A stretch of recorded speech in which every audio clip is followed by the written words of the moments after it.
I'm Kelly, and we're here at Dry Me 5, and I'm going to show you how to make the sage is just a number.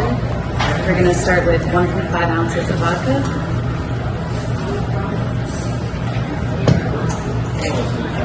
half an ounce of the juicy yuzu liqueur,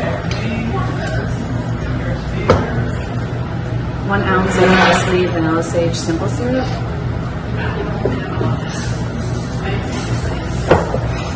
and half an ounce of fresh lime juice. We're going to shake.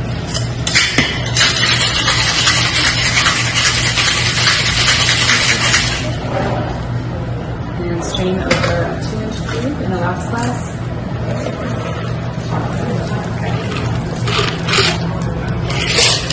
And top it off with our homemade celery caramel foam.